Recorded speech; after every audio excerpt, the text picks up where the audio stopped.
Era abril del 2013 y el país se conmocionaba con una de las historias más macabras y escalofriantes que ha marcado nuestra crónica policial. Miembros de una secta habían quemado viva a una guagüita recién nacida, guiados por su líder, Ramón Castillo, apodado Antares de la Luz. El hombre de 35 años estaba prófugo y era buscado por la Interpol, ya que se presumía que se había escapado a Perú. Hora de la sentencia y, como en tantas oportunidades, sentados frente a la magistrado. Con el pasar de los días se fueron conociendo perversos detalles. El niño de apenas 2 días de vida era el hijo del propio Antares con una de sus seguidoras, Natalia Guerra. La mujer había entregado a su pequeño voluntariamente para ser eliminado, ya que lo creían el anticristo. Estaban convencidos de que era la única forma de salvar a la humanidad, cuando faltaba apenas un mes para el 21 de diciembre de 2012, la fecha del fin del mundo. ¿Cómo llegó a dominar Antares la mente de sus seguidores a tal punto de convencerlos de que un bebé recién nacido era el anticristo? Que debían guardar silencio tras ese horrible crimen. ¿Cómo aisló a 6 jóvenes con buena situación económica y buena educación de sus familias y los confinó a un cerro en Coyihuay a esperar el fin del mundo? Todo comenzaba en sus talleres de sanación, donde elegía a los futuros miembros de su secta. Participábamos de este taller en el living, todos en el suelo, con un cojín, posición yoga, y te iban haciendo, en el fondo, alinear los chakras, o sea, cosas muy comunes que lo hacen en muchas partes. Cuando ya habíamos terminado los talleres, y ya era como que todos hablando, muy amigos, y ya cada uno para su casa, a mí se me ocurrió ir a tocar Antares. Y salta para atrás. No, ¿cómo se te ocurre? Me dice.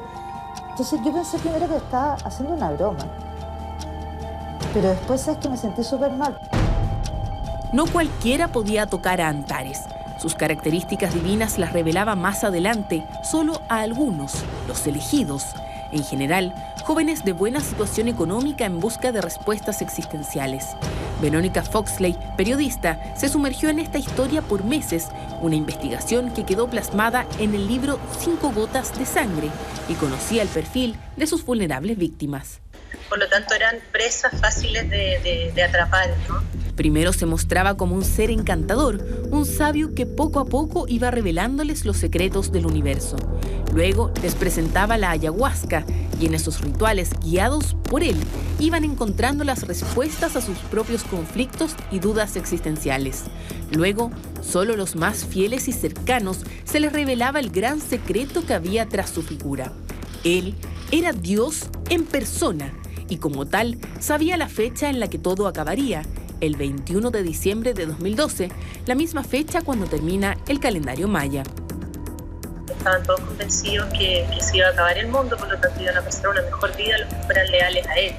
Y para eso Antares usaba un montón de técnicas, usaba técnicas de meditación, ayahuasca, castigos, secretismo, porque muchos de ellos se tenían que acusar entre ellos de las cosas que hacían. Que los fieles se transforman en verdaderos esclavos, renuncian a todas las libertades individuales, condicionan su personalidad a lo que les exige el líder como comportamiento, y aunque aquellas conductas que sean las más absurdas, los fieles las van a obedecer de manera incondicional. Por eso a nadie le extrañó cuando en una toma de ayahuasca, Antares tuvo la revelación de que Natalia Guerra debía entregarse a él como su pareja. Eso significaba recluirse durante 3 días, encuentros donde no había ningún tipo de protección, porque al ser él, Dios en persona, no podía engendrar otro hijo luego de haber engendrado a Jesucristo. Según ella misma lo ha relatado y lo han relatado otros testigos, ella no quería acostarse con Antares, ella no quería tener esa relación con Antares, y Antares la obligó, y la obligó durante 3 días, y es ahí cuando ella queda embarazada. En esa oportunidad se me hizo consumir ayahuasca durante 3 noches. Las 2 primeras noches me negué a ser su pareja, pero la tercera Antares me dijo que si no cumplía su orden, me quemaría viva. Al poco tiempo, a pesar de los vaticinios de Antares, Natalia descubrió que estaba embarazada. Esto desencajaba todos los planes del líder de la secta y anunció que su destino sería revelado en una toma de ayahuasca. A los pocos meses él decide que a él se le reveló que esta guaguita era el anticristo y que era un ser malo, que era un ser que le quitaba poder y que le iba a tirar todas sus energías malas, sus planes, toda la negatividad del universo. Por lo tanto, Natalia tenía en su interior todo lo mal que podía estar cargado en el universo, y que a través de este hijo él iba a dar una batalla entre el bien y el mal. La primera medida que tomó fue aislar a Natalia, lejos del resto del grupo y de su familia. Solo los miembros de la secta de su máxima confianza sabían del embarazo. Ni siquiera los padres de la joven se enteraron. Se había ido de viaje a recorrer América Latina y que por eso no la iban a ver en mucho tiempo en la familia. Entonces ella cada cierto tiempo les escribía algunos mails, les contaba que lo estaba pasando bien, y lo mismo tuvo que hacer con algunos de sus amigos. Les pregunté, por ejemplo, por Natalia, el tiempo que está, ahora me doy cuenta que está esperando guagua. No, anda en Sudamérica, ha andado por Ecuador, por Venezuela, por Perú, por Bolivia. Le dije. Pero nunca se movió de su lugar de reclusión. Solo podía ver a Carolina Vargas, otra integrante de la secta, quien le llevaba su comida. Incluso los mails que ella mandaba tenían que ser escritos por Carolina, porque si ella tocaba el teclado también, es tan loco contarlo porque la verdad que es tan desquiciado, pero también los mensajes que ella mandara a través del computador iban a tener parte de Lucifer, como ella decía. Lucifer, o el adefesio como ellos lo llamaban, se llamó Jesús Castillo y fue un niño sano y normal. Nació el 21 de noviembre en la Clínica Reñaca. La idea original era que naciera en Coyihuay, que era el lugar de energía de Antares, atendido por Carolina, quien había estudiado enfermería. Pero las complicaciones que tuvo en el parto los obligaron a llevar a Natalia de urgencia a la clínica. Llegan a la Clínica de Reñaca. Natalia entra toda ensangrentada, toda llena de barro, y la meten de emergencia en una guardia, y no alcanzó casi ni a llegar. Pasaron muy pocos minutos, no sé si minutos, 30 minutos, 40 minutos, y la guagua nació. A los 2 días, Natalia y el pequeño Jesús fueron dados de alta. De inmediato se trasladaron a Coyihuay, donde Antares ya había montado su macabro y cruel ritual. Antares le pide a David Pastel y a Josefina López que enciendan y que llenen la fogata con ramas, que hagan una hoguera, y que solamente Pablo y la Natalia pueden subir, y les dice que traigan al niño. Les dice que lo tienen que vendar los ojos, le tienen que amarrar las manos, las patitas, sacarle toda la ropa, ponerle un calcetín en la boca. A Natalia, en su relato, dice que a ella le costó mucho hacerlo, que fue directamente algo muy, muy doloroso y muy difícil. Lo tiene que poner sobre una tabla, porque ya no puede tener ningún contacto con Antares, ni físico, ni la guagua tampoco, porque según Antares era Lucifer. Lo ponen en una tabla y ahí ellos dos se dan vuelta, salen corriendo, se meten dentro de la camioneta de nuevo y se ponen a llorar. Y a lo lejos suenan los llantos de él. Si los miembros de la secta sabían o no las intenciones de Antares o podrían haberlo impedido, eso solo ellos lo saben. Lo cierto es que esa noche, ese niño subió a la colina rumbo a esa fogata y nunca volvió. Ninguno de ellos denunció lo ocurrido a la policía. Por el contrario, siguieron acompañando a Antares a la espera del fin del mundo que nunca llegó. Fue entonces, al verse destapada la mentira de Antares, que un exmiembro de la secta hizo una denuncia en la PDI y el caso se destapó. Ahí, el líder abandonó a sus seguidores y huyó a Perú.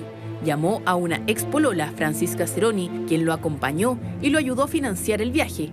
Ahí, hacían artesanías para subsistir.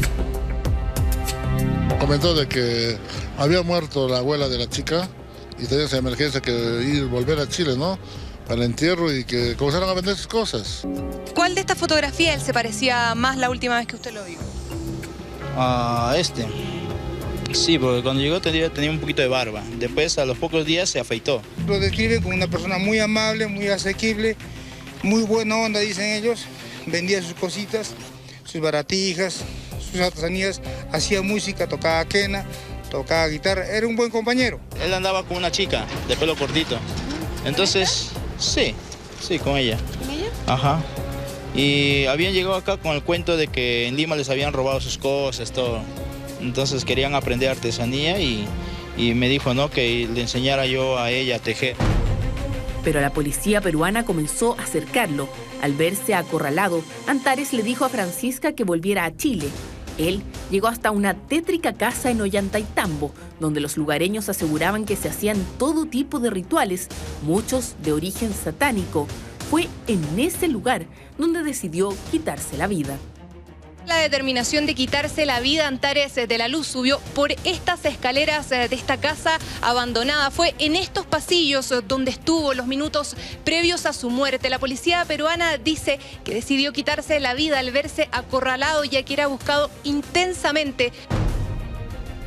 Antares dejó este mundo sin haber pagado por su crimen y dejó a la policía y a la fiscalía con una larga lista de interrogantes que nunca serán respondidas. Carolina Vargas, Josefina López, María del Pilar Álvarez, David Pastén y Carla Franchi, los miembros de la secta, fueron condenados a 3 años de libertad vigilada. No te quiero responder la pregunta. Gracias. De los diversos alegatos de las defensas se ha llegado al absurdo de hacer la comparación entre el grado de sometimiento de los miembros de la secta con el ejemplo del soldado que va a la guerra y mata en cumplimiento del deber. Más semejante sería compararlos con los hechos ocurridos en Colonia Dignidad o con los actos de militares durante gobiernos en dictadura. Pablo Undurraga, la mano derecha de Antares, y Natalia Guerra, la madre del niño asesinado, deberían haber cumplido 5 años en prisión efectiva. Deberían, porque Natalia lleva 1 año prófuga. A mí me llama tan poderosamente la atención que la principal imputada del caso lleve esta cantidad de tiempo desaparecida. No es tan fácil esconderse, no es tan fácil desaparecer de la noche a la mañana, más aún cuando tienes que ir a cumplir una sentencia por un asesinato, por un caso además tan bullado como fue el de la secta de Coyhaique, porque esto no había pasado jamás en Chile. Pero se fugó. Su informe psiquiátrico la define como una mujer con una estructura de personalidad histérica con funcionamiento narcisista, con rasgos psicopáticos y paranoides. Lo cierto es que su mente funciona con la claridad suficiente como para elaborar un plan de fuga y engañar a la policía y a Gendarmería, quienes deberían haber velado por el cumplimiento de su condena.